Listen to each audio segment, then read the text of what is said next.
Gary Patterson, and we are coming to you live from the D'Hennis Library. And when you ever have live video, I'm going to ask you up front to please be patient with us, overlook any of my bad grammar or long spaces in laps where I forget where I'm supposed to be doing. So I want to say to everyone out there that made the effort to be here this evening on this live chat, we really appreciate you taking the effort to do that. I know that there are many, many, many questions out there that need to be answered, and hopefully we'll get to some of that tonight. So we're going to get started. I was emailed by one of our community members that said, what's the logic of us having to cancel the meeting tonight because we could only have no more than 10 people in a room on our campus while the athletes are allowed to have 15 in a group. And, well, the answer to that is there is no logic to that. And that's as much of logic as why we can only have 10 people in a meeting while the theme parks are open and summer camps are going. So it's hard to find the logic in some of this, but we'll need to abide by the rules, of course, and try to do that. So I'm sorry for any inconvenience that may have caused anybody in having to cancel the meeting. I hope it won't be too long before we can get together in groups and talk about the issues that are important to us. So we'll go ahead and get started this evening. I can honestly say that never in our wildest dreams would I have imagined starting a school year like this or ending a school year like we did. This has been a significant challenge for our district and all of our families, our school families, and our community. This virus is a worthy opponent, and it keeps coming back in waves despite our efforts to this point to beat it back. And this may well be the most challenging school year in a generation on our staff, on our families, and our students are going to be asked to make up months of lost instruction as well as new grade level material. Our path forward has been hindered by weekly changes and frustrating delays in guidance from our state sources. I assure you that we have tried to do the best we can while trying to hit a constantly moving target. Last week's mandates become forgotten policies this week. But what I've learned about the D'Hennis community is you've got grit. And together with our school board, with our staff, our families, and our students, we're going to meet this challenge, and we'll emerge stronger and closer on the other end. But make no mistake, there's going to be some potholes in the road ahead. I've asked that we get together tonight so that I could give you the latest information that I have and hopefully get some questions answered that you have. But many answers are evasive, and some answers lead to other questions. And I'm not hesitant to say, I don't know, or we don't know, but we'll try to find out and communicate that. Now, public schools are a function of the state and federal government and are bound to abide by hundreds, if not thousands, of laws, directives, and policies. And there have been many new ones added regarding COVID. So here's the latest. We're going to work very hard to get this posted on the website. For those of you, if you'll tell your friends and family members who might want to get this information, that we'll try to get this posted on our site. We'll also have additional documents coming forward that we can post in the days to come. And we will, but as of right now, our plan is to start school with our first day of the instructional calendar that was approved by the board in the spring on August 24th. Now, like most everything that I'll share with you tonight, I just want to make the point that it could change. But as of now, parents will have a choice. They'll have a choice of sending their children, their students, to campus for on-campus instruction, or to keep your students at home for remote learning. Now, about the remote learners, there's been a lot of questions, and here's our first list, and we'll get to more later. But with our remote learners, we must commit to our remote learning by the end of the day on August 10th. In other words, parents, you will have to let us know by the end of the day on August 10th if you hope or you wish to keep your kids home for remote learning this fall. That's 2 weeks before the start of instruction on our calendar. The commitment that you will be making will be for the first 9 weeks. So if you choose to keep your child at home for remote learning, that'll be for at least the first 9-week period. This will be nothing like the spring virtual experiment that we had. We were caught off guard, as you were, with a sea change right in the middle of the second semester. So we scrambled to do the best we could, trying to get up a virtual lessons, virtual connections, and we had limited success. And so this will be nothing like that. Remember, our operational funds come from the state. Students in remote learning will have specific attendance requirements. For number one, to get credit for their classes. And number two, for us to get funding for the district. Attendance and attendance accounting will be critical and complicated. Now, your student, if you choose to keep them at home, will get a class schedule exactly like the one they would get if they came to campus. Each day, they will log on to their device at the time listed on the bell schedule. You'll have a copy of both, of course, class schedule, bell schedule. They will be engaged in the entire class time with teachers and classmates in the Google Classroom Hangout, similar to Zoom. We must record and be accountable for 240 minutes a day of virtual classroom instruction. Now that sounds like a lot, and it is a lot. A few years ago, someone had a good idea at the state to count minutes. So we're responsible for 75,600 minutes for every student of instruction during the instructional year. And yes, you're right. There's no logic in that either. But this student must be engaged online and participating in the class.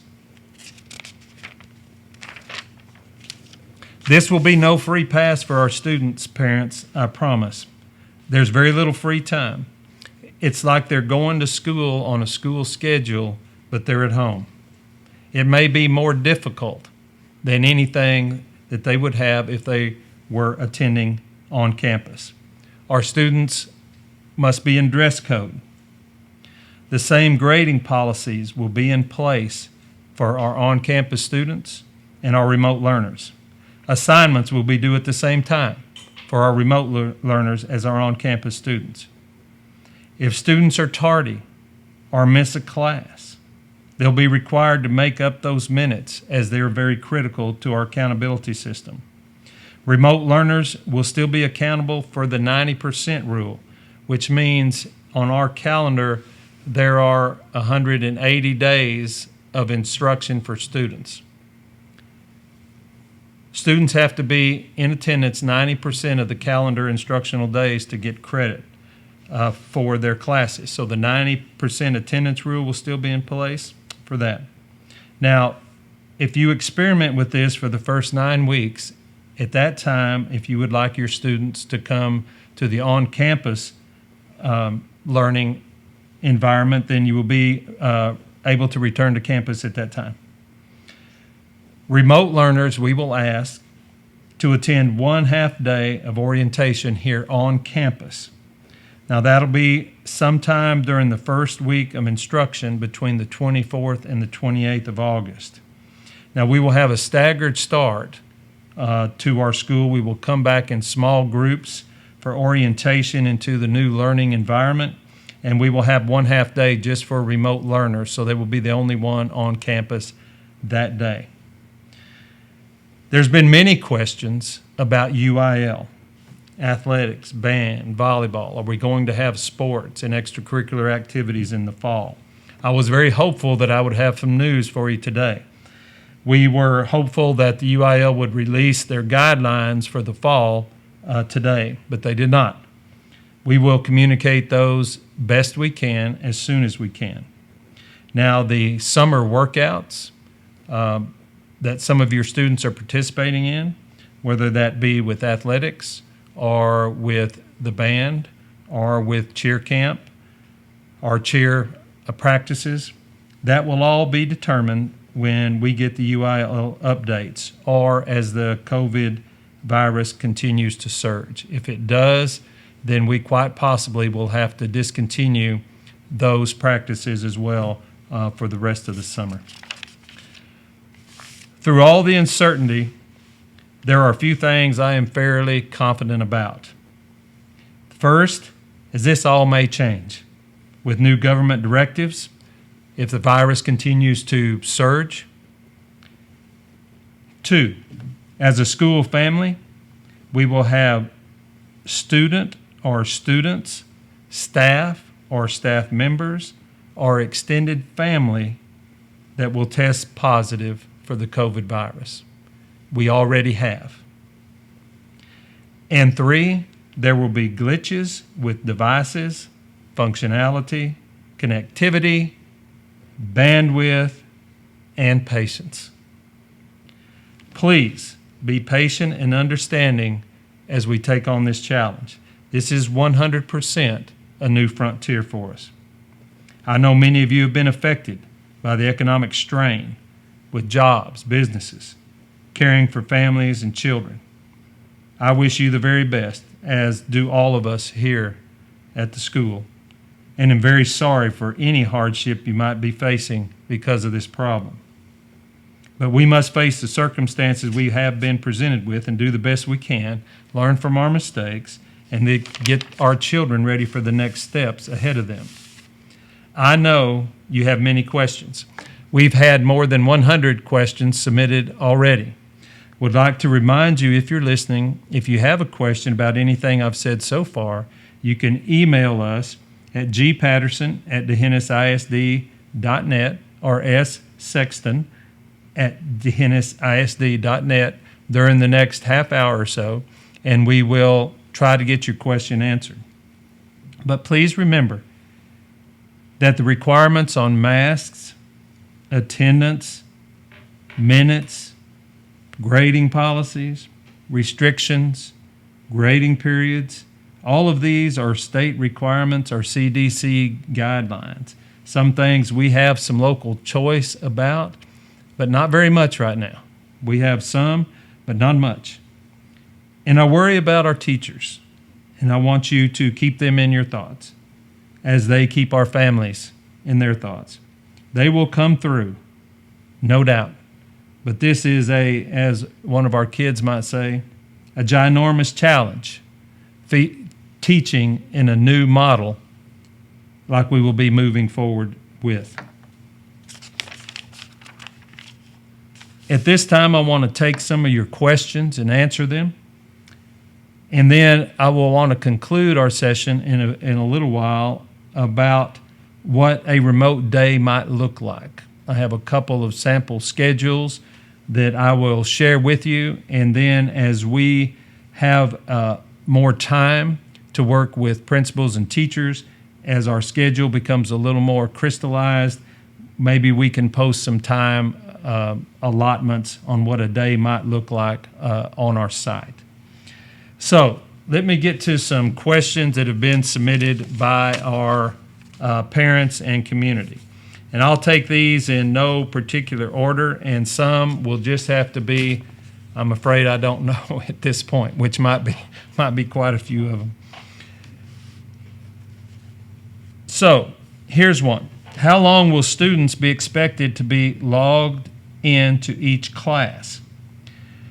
Well, the expectation moving forward at first will be they will be expected to be logged on to the entirety of the class period. For example, if first period starts at 7:55 and ends at 8:50, then they would be required, if you're a secondary student, to be logged in that entire time. Now, as time moves forward, you may see some big words like asynchronous learning or synchronous learning. In fact, some of you actually asked questions about our learning using those descriptions. So for to make it as simple as I can, synchronous learning is more of live streaming, face-to-face interaction with teachers and students, both in the classroom here and while students are at home in virtual learning. Asynchronous learning is more of a model that you might be familiar with in the spring, where you would see your teachers and they would describe projects for you and the students would have some time to finish the projects, but not necessarily real-time engagement for a number of minutes. So how long will students be expected to be logged in? For the entire class period. This is an extension of the class. So your attendance would be just like it would be if you were walking down the classroom, you went in and sat down, the bell rang. We would expect a student to be logged on. And then they would engage with the teacher and their classmates during the course of that session if you were a secondary student. The requirements for elementary, the number of minutes required for elementary is less. So that could vary how long will the students at the lower and middle elementary grades be required to log on. That's more of a wait and see. We need to be able to wait and see, especially with our younger kids, how they adapt and how quickly they adapt and how long that they can stay engaged as the teachers tries to engage them in this virtual reality. So, what should be done if internet connection or video interruption occurs during class? That's an excellent question that several of you submitted. So what we want, and we will surely get out some more guidance in writing, something that you can refer to as we get a little closer to the start of school. But what happens if you have internet problems at home, connectivity, interruption, something goes out during class? What we'll want is for the student to email the teacher. So we'll have a record of when you had the interruption at home.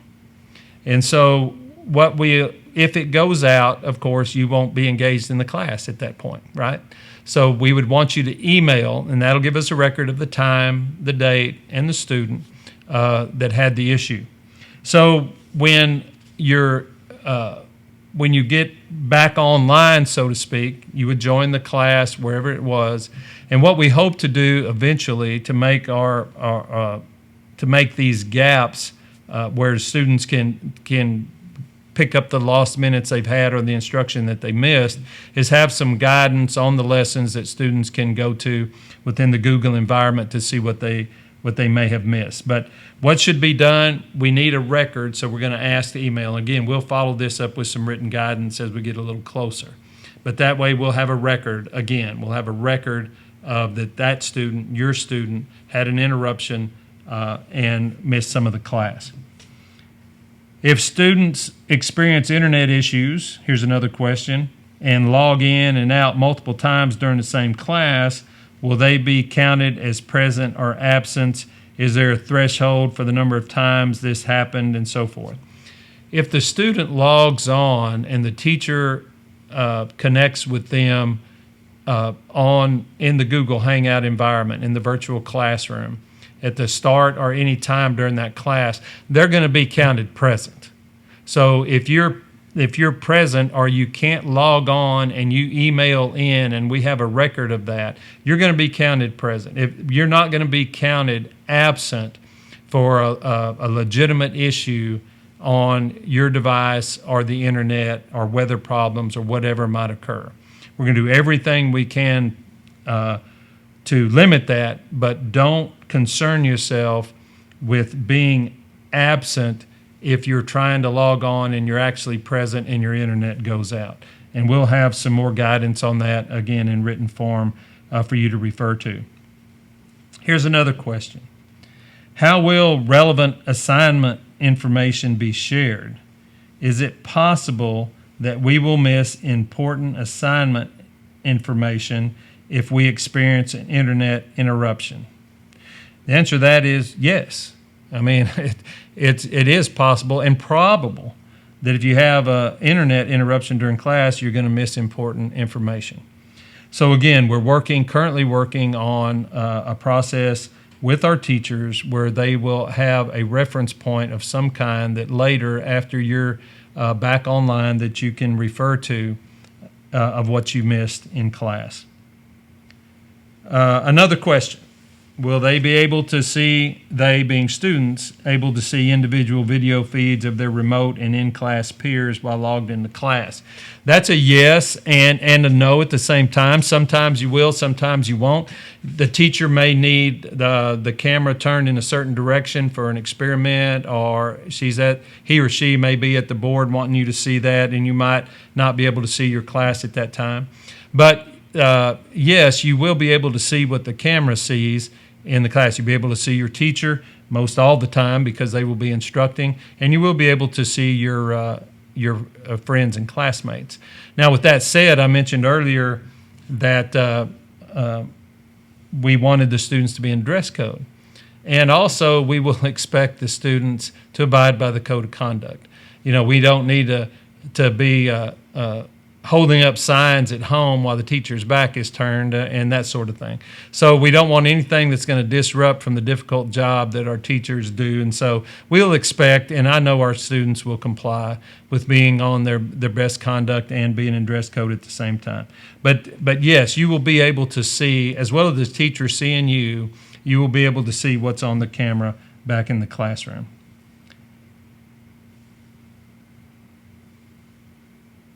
Let's see.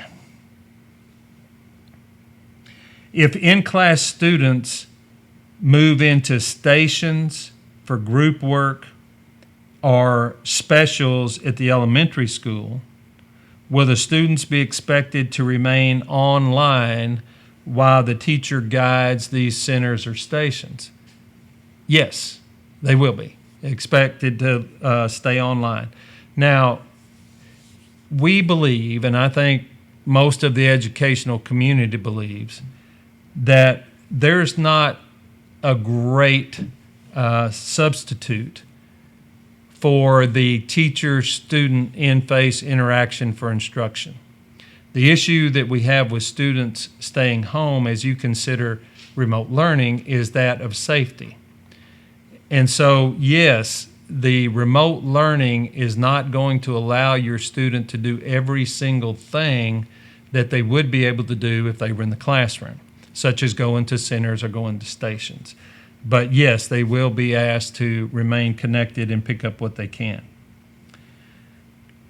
Let's see.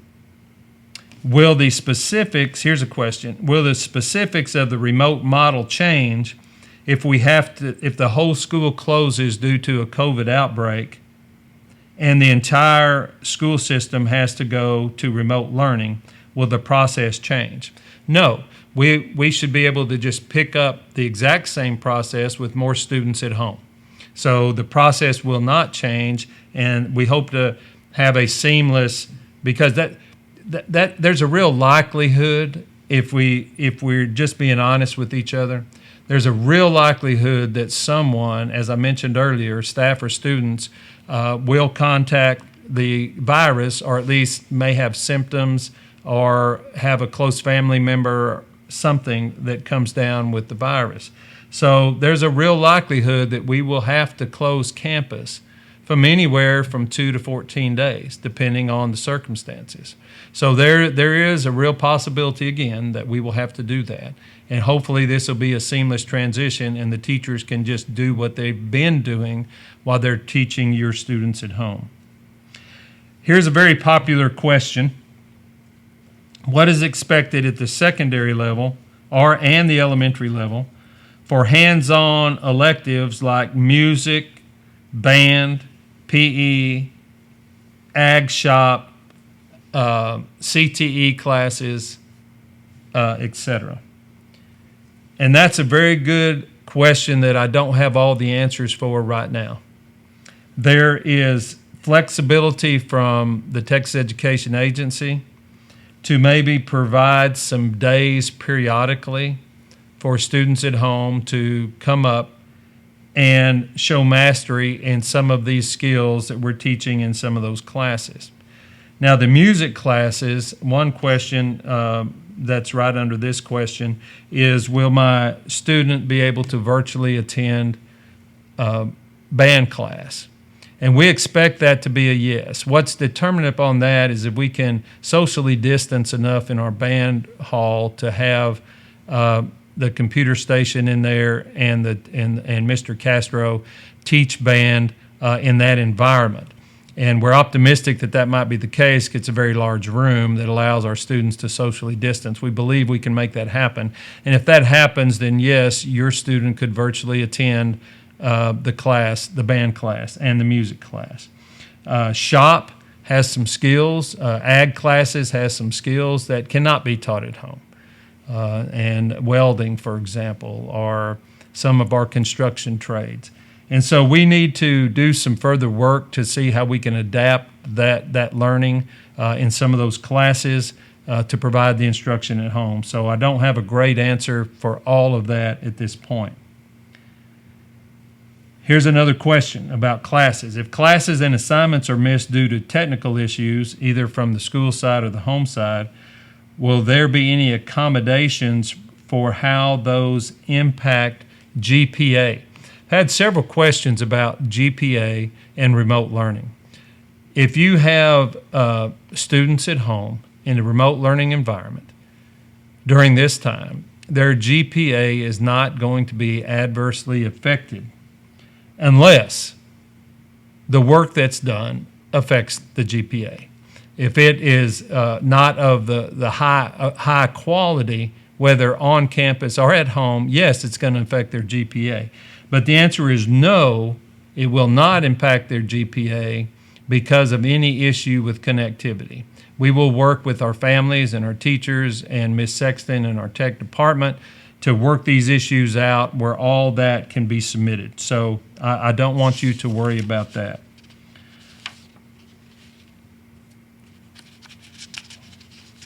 Excuse me while I look through some of these questions. I had one question here about multiple teachers at the junior high and high school level, that in the spring the parents noticed some different teaching styles, different homework expectations, different assignments due at different times, different formats, etc. Is there any way to align those a little closer to make it easier on students and parents? That's a very good question. That's hard to answer. Each teacher has a set of expectations and a type of teaching style they have. And some teachers, based on their class, their class may have time to do some of the homework in class. Some teachers may have an expectation that homework is done outside of the school day. Some may be more familiar with different videos and support resources than others. And so the art of teaching, the creativity of teaching at the secondary level is very hard to align across grade levels and teaching assignments. So I certainly understand the question, but that's a complex answer that it's probably not very satisfactory to you there. Here's a question about GPA class rank again, that there was a concern. It says it's a concern of mine that kids at home may be able to cheat on tests since they could just be looking up the answers. Well, I hope that's not the case. Now, could it be the case? I think with our virtual learning class and in the Hangout format, that the teachers will be engaged with the students during the time that there's a test being taken. They will actually be able to see the student as they were to take a test, just like they would monitor the students in their on-campus instruction. So for tests or assignments that are given in the Google Hangout virtual environment, teachers will be monitoring their class. So I would hope that would take up most of these incidents where if you were concerned at home about another teacher cheating on their test. We have an honor code, maybe an unwritten honor code that we shouldn't do that. I'm not here to say that doesn't happen, but I think in this environment we should be able to monitor it, certainly at important test times and other times where grades are taken. Okay, more questions, a lot of questions. Was 100% remote learning ever even considered for this upcoming academic year? The answer to that is yes. We have talked at length about what would be the best environment for our students. We've talked about 100% remote learning. We have talked about trying to bring all students back on campus. We have looked at hybrid situations. We have looked at A/B schedules. We have looked at most everything that's out there that you could think of. We've probably discussed it in some form or another. So the answer is yes, we have considered that. I think the important thing to remember about D'Hennis is we wanted to give our parents a choice. We feel, again, like the best instructional model is to have our teachers face-to-face in the same classroom as our students. But for those who feel, and I feel that we're going to do everything we can to make the environment here as safe as possible, as humanly possible for our staff and students. So we wanted our parents to have the right to choose. And so that's why at this point, and again, I'm saying this could change based on the spread of the virus and other factors, but that's why the answer is yes, we did consider, and that's why at this point we are moving cautiously forward with a choice of being on campus or remote learning. Why can't we, well, it's the same question. Will the incoming freshmen still, are the plans for the incoming freshmen still to be issued a laptop or a device, a Chromebook, to work from home? The answer to that is yes. Will students working from home be able to see their classmates during class? Or we covered that a little bit. Yes, we've already covered that. Yes, they will be. Library access. How will this work? Well, I don't know how that's going to work. We are discussing that, and so we're going to have to get back. I'm looking at the camera and looking at Miss Sexton kind of at the same time, and I know that she has plans and we have plans. That is one thing that we have with myself have not been able to discuss a lot at this point, but we will certainly have a plan as we move into a week or two before school starts. Dual credit, here's been another popular question. How will the dual credit be handled if students are remotely learning? This should be an easy transition as the students can actually participate in dual learning wherever they have a device that they can hook up to the internet, because they are directly dealing with the Southwest Texas Junior College on those issues. So we think that should, yes, the answer to that is those classes will be handled remote learning. That should not be an issue. We have our dual credit teachers, and Ms. Sexton will be happy to, if that time comes, if you have any issues of what to do and how to do it from your home, we can work with that, but I think that will be a fairly easy answer on that one. Okay, here's a very popular question as well. What happens if a student or a teacher contracts the COVID virus? Now, I could spend a long time talking about this.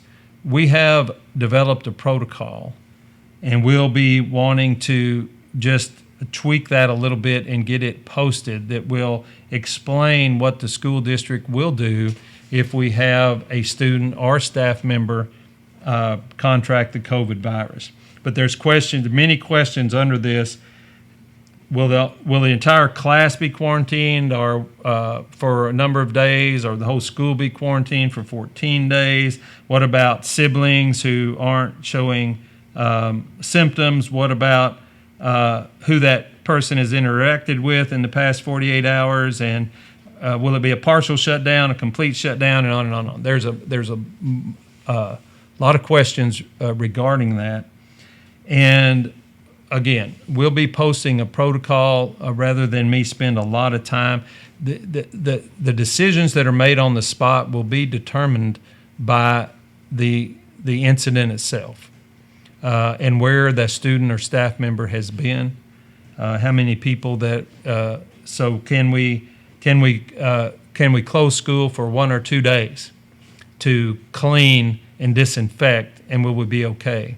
Or is it a very serious outbreak where we have to quarantine the school for 14 days and all the students? So it depends on the situation, but again, there'll be a protocol out, and we'll have that. The communication, we will put extra emphasis on communication to parents, to staff members, to the county health departments, on our website, on Messenger, on Facebook, to keep the community involved. If we have a case or an outbreak, we will communicate in all of those areas.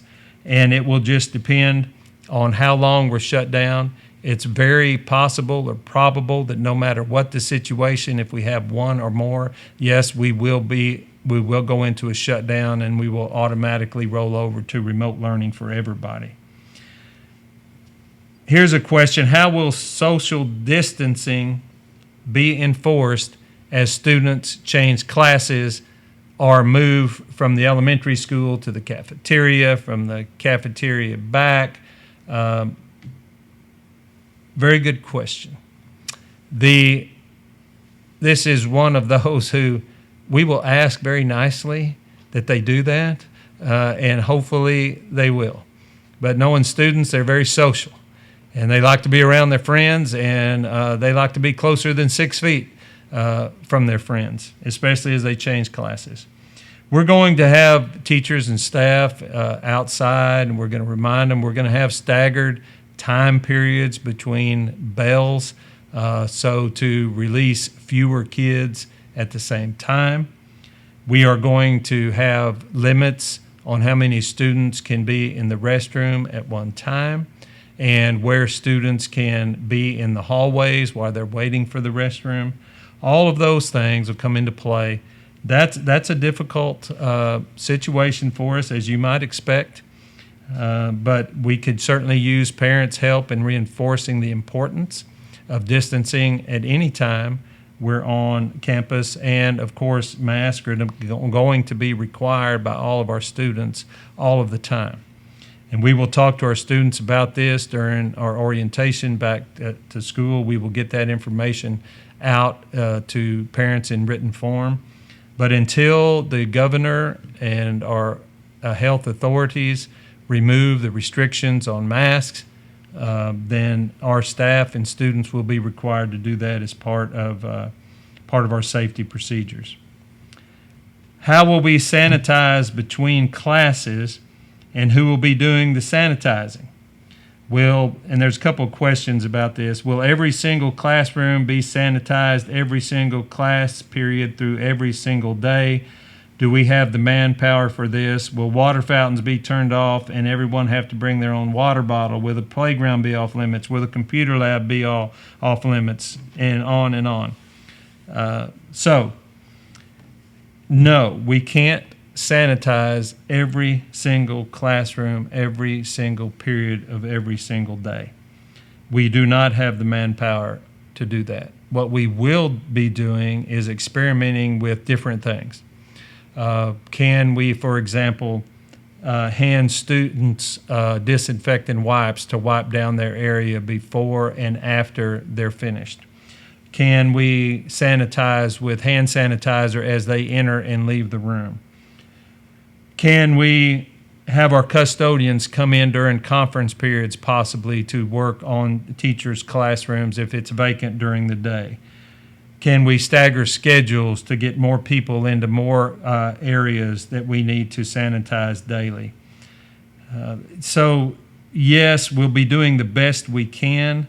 I can't guarantee that every single desk would be sanitized every single passing period. That's just a tall order. But we're going to be asking our students to help. If they have a sanitized cloth that they can wipe off their desk area and their seating area before they leave and drop it in the trash can, that will basically serve the same purpose as if our custodians came in and wiped down the desk in between. Also, the teachers will help with some of the common areas like doorknobs, things like that. We have ordered some, we've ordered a great deal of PPE equipment. We have shields for each and every staff member if they prefer to wear face shields. We will have at least two different kinds of masks that they can choose from, or they can bring one from home similar to what I have here. We want them to be the most comfortable they can be in masks, but the teachers will be in shields and masks. Our students, the same thing. We will have masks for them. I'm sure many of them will want to bring their own. And if students are more comfortable with a shield than they are a mask, some people get claustrophobic. Some people get hotter in different kinds of masks. So we want our students and staff to be comfortable as possible. As comfortable as you can be wearing a face covering all day, okay? So we will try. So there's several things that we're going to be doing with, back to I lost track there, rambling a little bit here. But the PPE equipment, we have shields, we have masks, we have gloves, we have about 50 gallons of sanitizing, hand sanitizer. We have 3,500 pairs of gloves. We have 2,500 to 3,500 masks. The state, through part of the stimulus funding, appropriated the PPE equipment to schools. And so we have a lot. And again, whatever your student is most comfortable in here at school, then that's what we're going to try to do. More questions? Okay. Very important question about the classroom and how will ARDs and IEPs be addressed. What we're going to have to do as a staff here at school, as a teaching staff, is we're going to have to adapt in the way we address IEPs. There will just, if students are choose to be remotely, to stay home and have remote learning, then there's going to have to be a change or some adaptation in the way that our ARDs and our IEPs are implemented and taught. Now, that doesn't mean we leave out ARD requirements or IEP requirements because of students at home. But what we'll have to do when we have our first of the year or beginning of the year ARDs and IEP discussions, that we will have to discuss the issues that we may be having at home and see what criteria in the ARD and the IEPs can be adapted into the home environment. And so I can't tell you exactly how that's going to be handled because really that is much better decided with the parents and the teachers in an ARD committee meeting. Will ARD committees meet in person or will they be virtual? I don't have an answer for that, but I'm assuming we are going to try to do that virtually.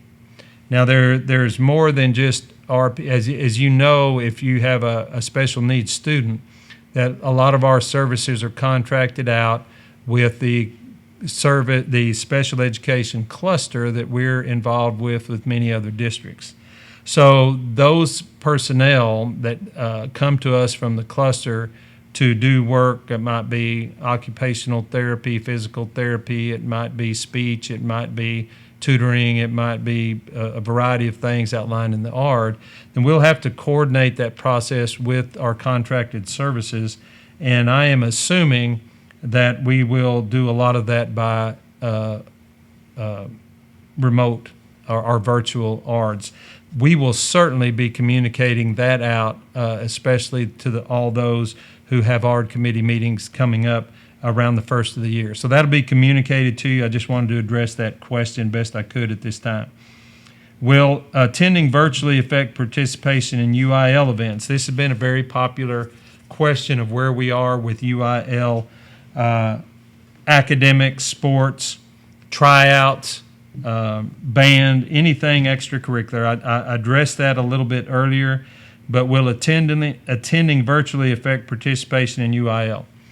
Okay, there's two scenarios here. Again, it's one of those things where an answer leads to more questions. We are awaiting the UIL guidelines. It's better to wait than to talk to you about a lot of what could happen.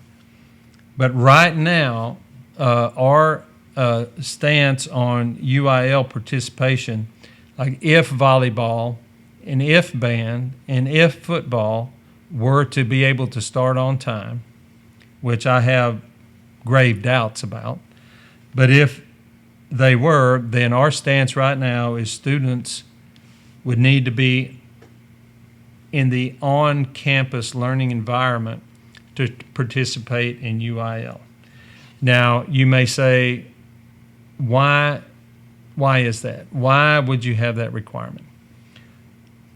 The remote learning option is there for parents and students to take advantage of if they feel like the school is not a safe environment for them to come at this point. And so we completely respect that.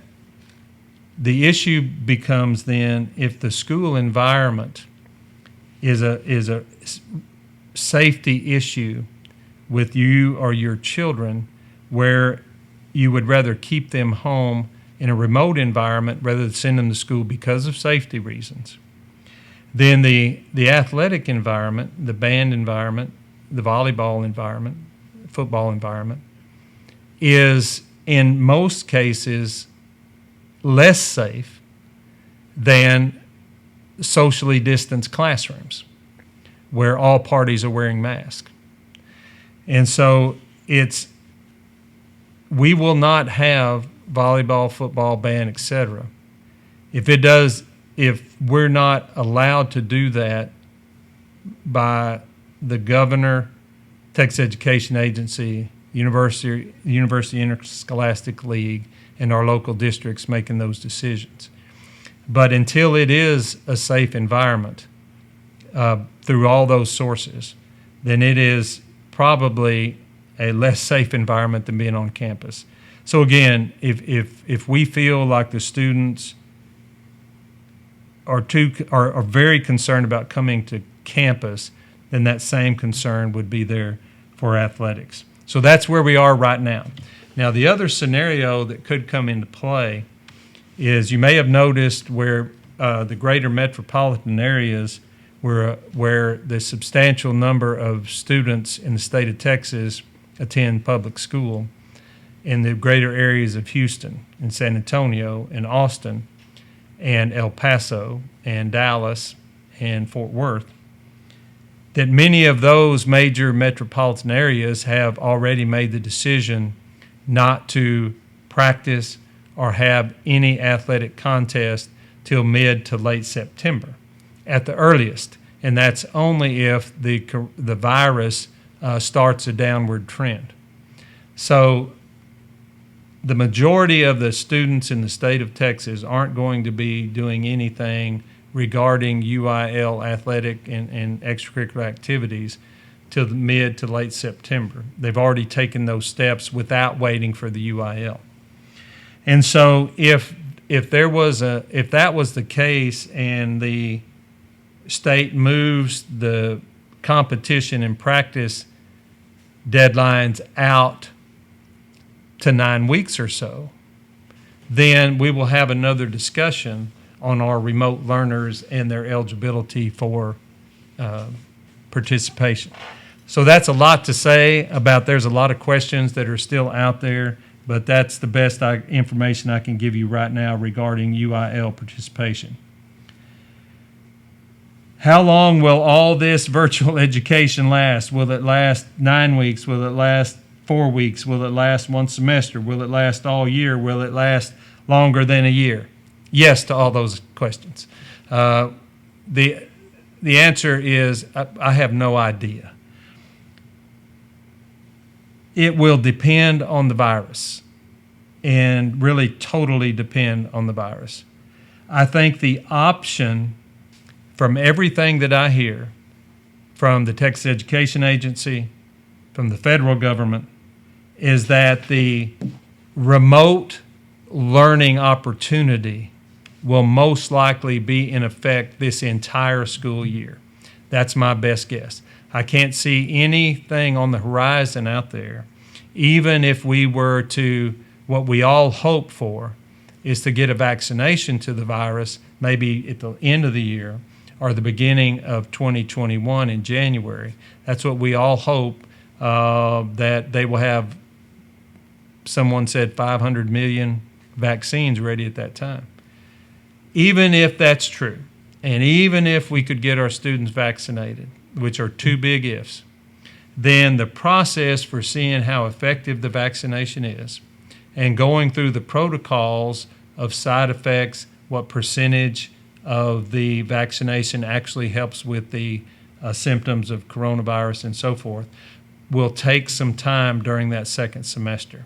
So I don't see any way that this are options for parents, and the remote learning environment doesn't run through this entire year, and quite possibly beyond. But those will all be determined on you've seen how things change, and how many times have things changed since March. Remember, in March, we were wondering if we needed to close for a few days or not. And so we have gone through so many scenarios and the ups and downs of the virus and the closing and the opening of our states and the nation. And so this is just a roller coaster. So everything is on the table. We hope for the best, but we will plan for the worst.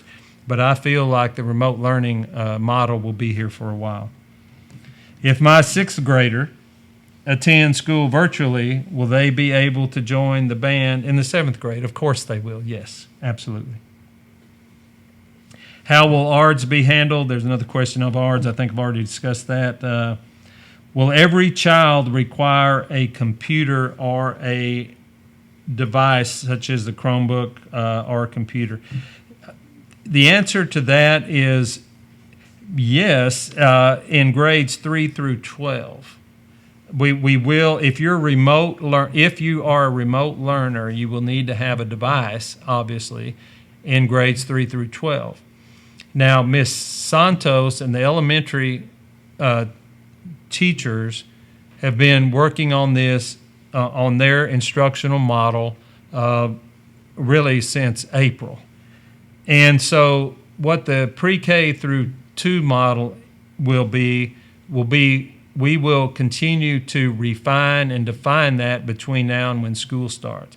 But it's our hope that it could be some sort of combination for our remote learners where they could actually see their teacher from time to time, maybe on a daily basis, but to just connect with them, explain lessons, explain the work, let them see the teacher and interact.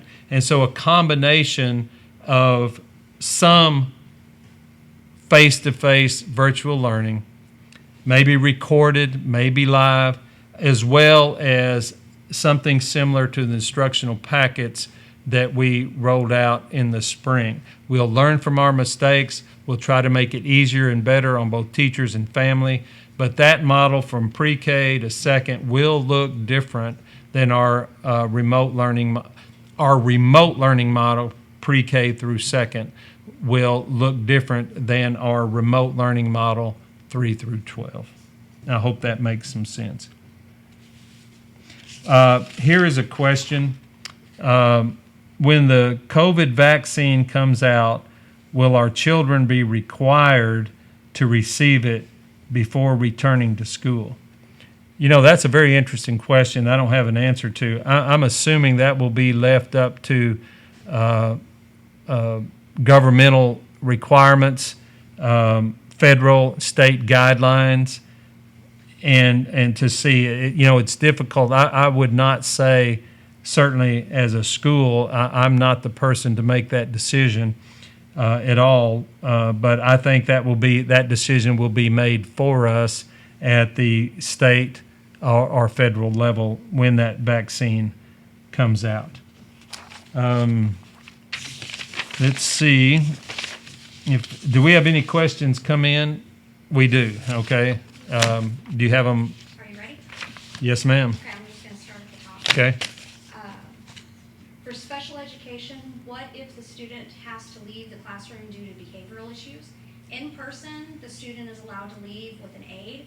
Would that be the case for remote learning? Okay.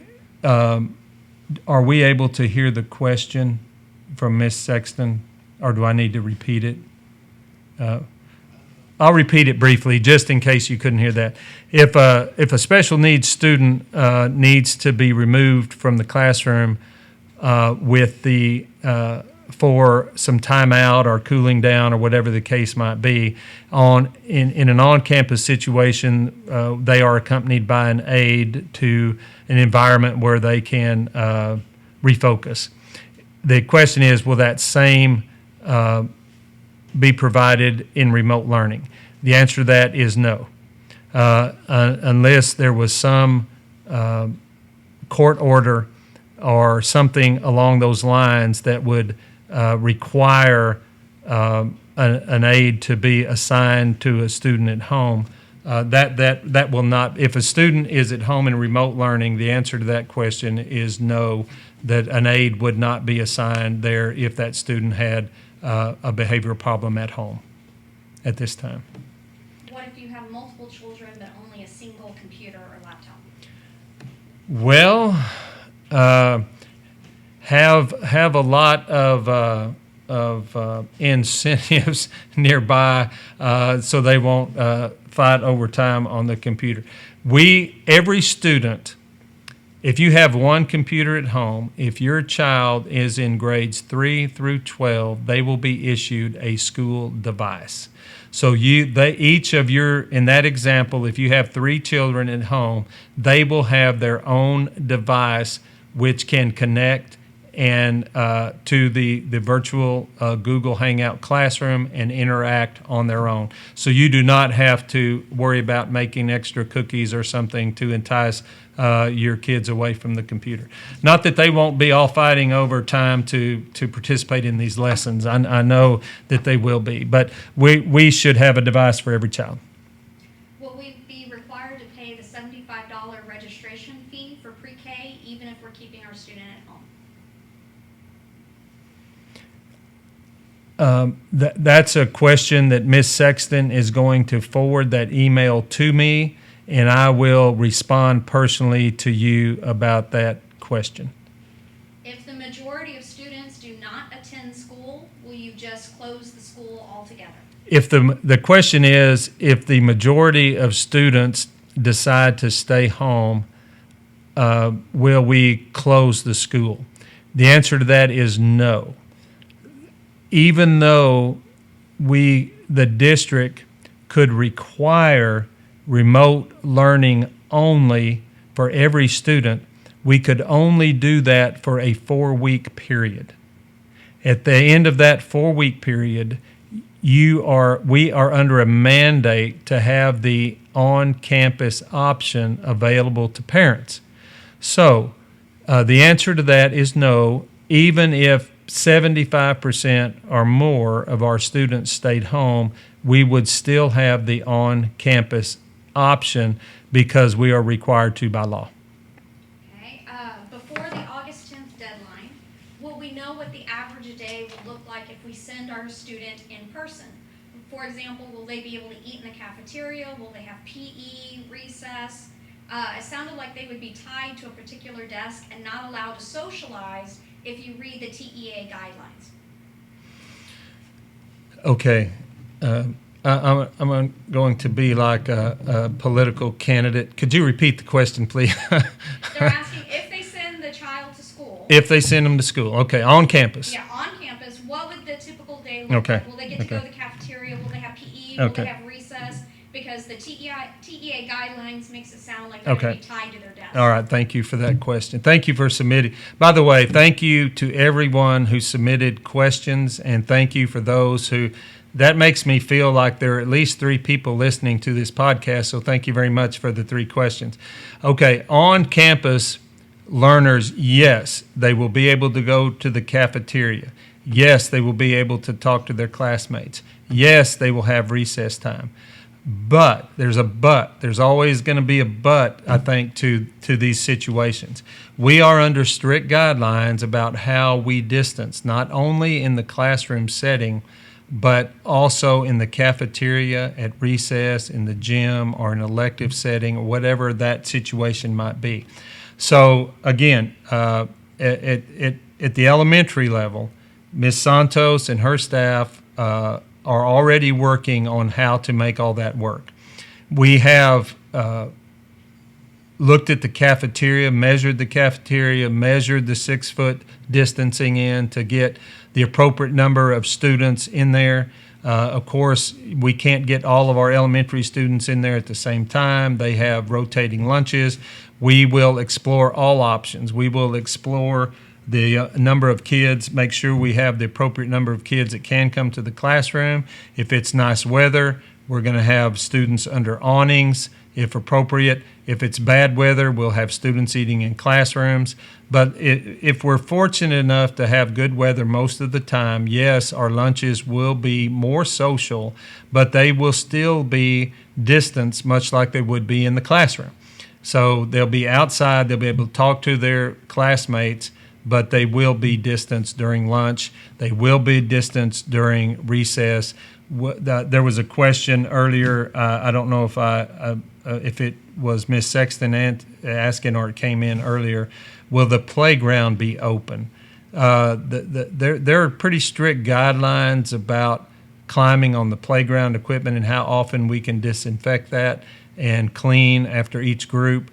So that's a question that remains to be defined. Right now, we're planning on probably having the playground closed for a while unless we can figure out a good way that we can disinfect it every single time a group went out there, and I just don't know if we have the manpower to do that right now.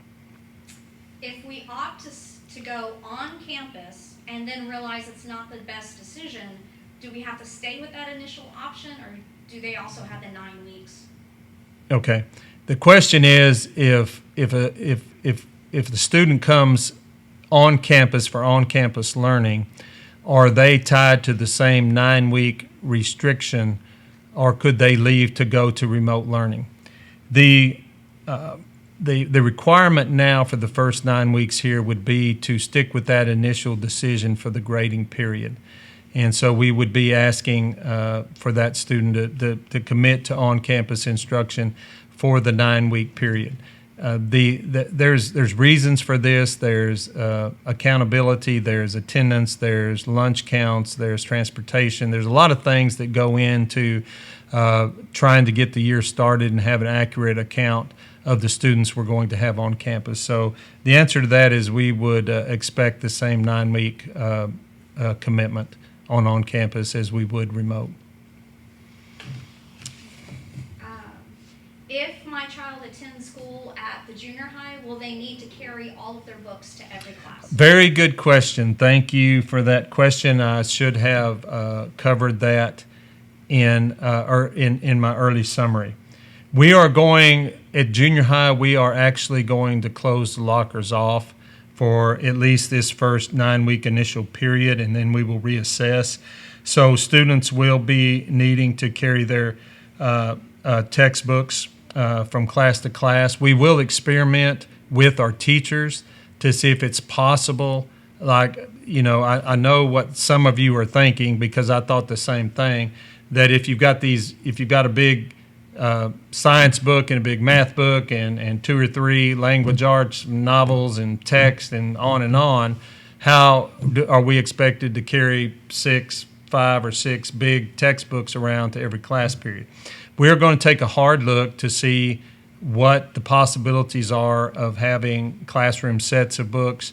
Maybe students can leave some of their some of their textbooks in the class day to day. We'll look at that and try to make modifications best we can. But just about the worst environment for social distancing on this campus and any campus are the lockers. And so we will just we're going to go forward with no locker usage this first 9 weeks, and then see if the situation improves. Thank you for that. That was an important question. If a student needs additional assistance with a subject, if he's following the remote option, how will this be handled for the student?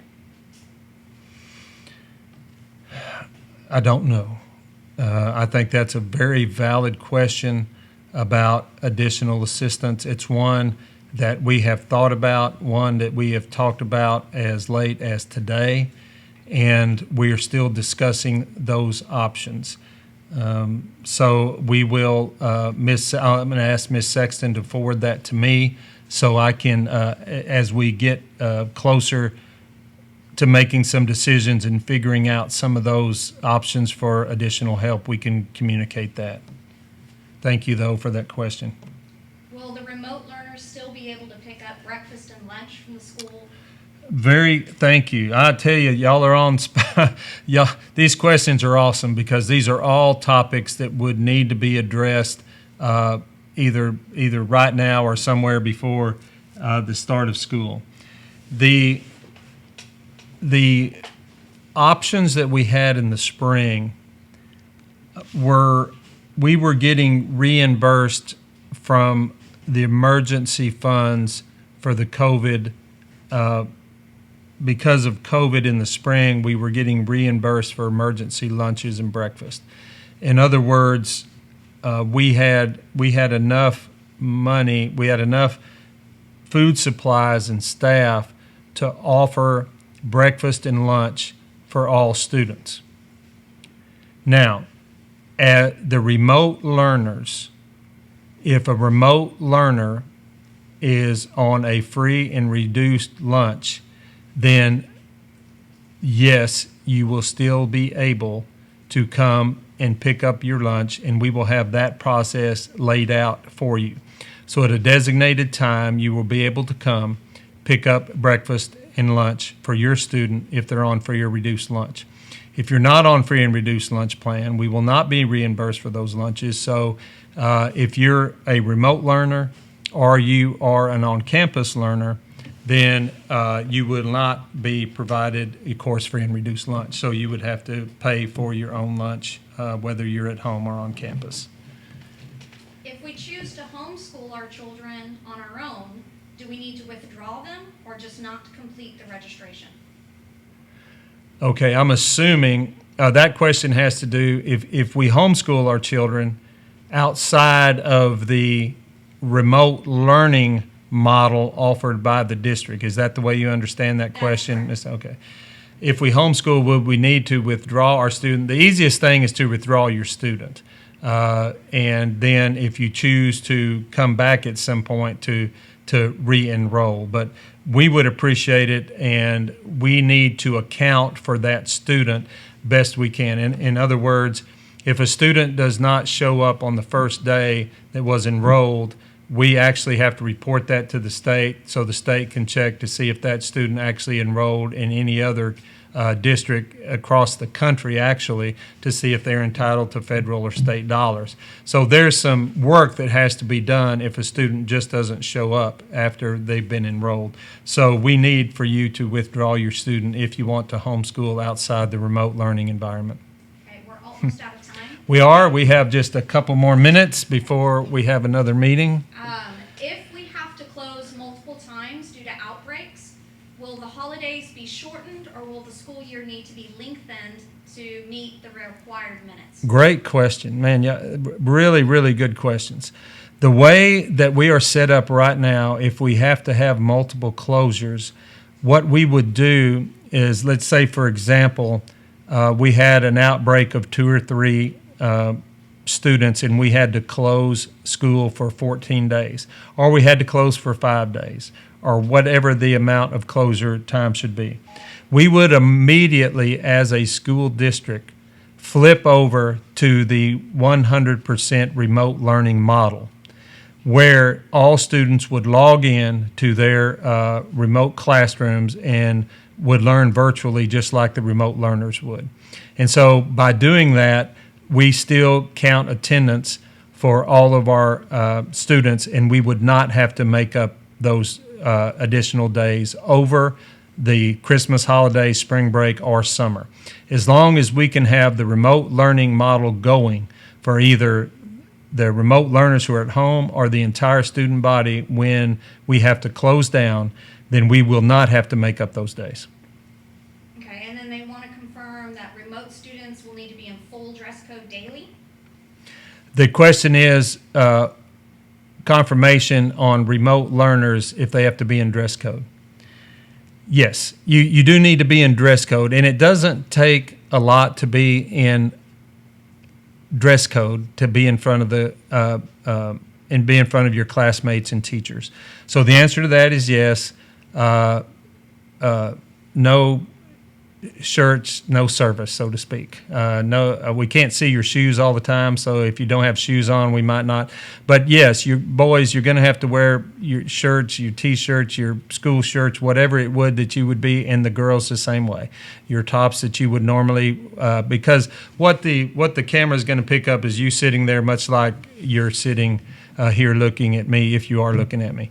And so, yes, I'm rambling here, but yes, you need to be in dress code every time you log on to the computer, please. Okay, and they want to confirm that you said all students are going to wear a mask, not just 10 and under? The confirmation on 10 and under wearing mask. We've talked about this in detail, and I'd like to take an opportunity to say this and get it recorded in case you watch this again, or you can talk to your family and friends about this. We've talked about this at length, and we are going to attempt to have all of our students 10 and under wear masks. We're fully aware of the complications of our early childhood students wearing masks. The issue is that masks not only protect our students, but they protect our teachers and staff. And so when both parties have masks, the percentage goes down tremendously on the possibility of infections. So in fact, it's dramatic when both parties have a mask about the percentage of staff and students that would be affected if some didn't have masks, some students didn't have masks with their teacher. So we have teachers that are of a certain age level and that have underlying conditions, that have health conditions, that come to school every day to work hard. And they are very susceptible to the virus. And you've seen all the numbers. You've seen where if you've got underlying conditions, you're at the most hazardous position possible to contract the virus. So we feel strongly that our early childhood students can abide, and we fully expect there to be some exceptions to this, and we'll get in and work through the problems. But yes, we're going to start off the year by requiring that. We are now out of time. Okay. Thank you so much for your questions. Any question that was submitted that we did not have the time to talk about, I will respond to those questions. Ms. Sexton will email those to me, and we will talk about them. I'll get whatever information I need to get from staff or state or wherever and respond to you. And I want to thank you all for all the sacrifices you're making there at home, the support and encouragement you've given our students and our staff, just trying to meet this daunting challenge of what is the right thing to do and how to do it as we move forward. But we will get through this together. We're going to provide the best year possible, even though it's going to be challenging. I want to thank you for calling in and watching today, and thank you for the questions that were submitted. And we will work toward having informational sessions like this more as school gets closer. Some of you, I thank you for reading those long letters and messages that I send out. It may be better to have a session like this once a week where we can get the information out quicker. So thanks again for everything, and we will look forward to seeing you when we can. Look forward to getting off to a great start of school. And until our paths cross, thanks again.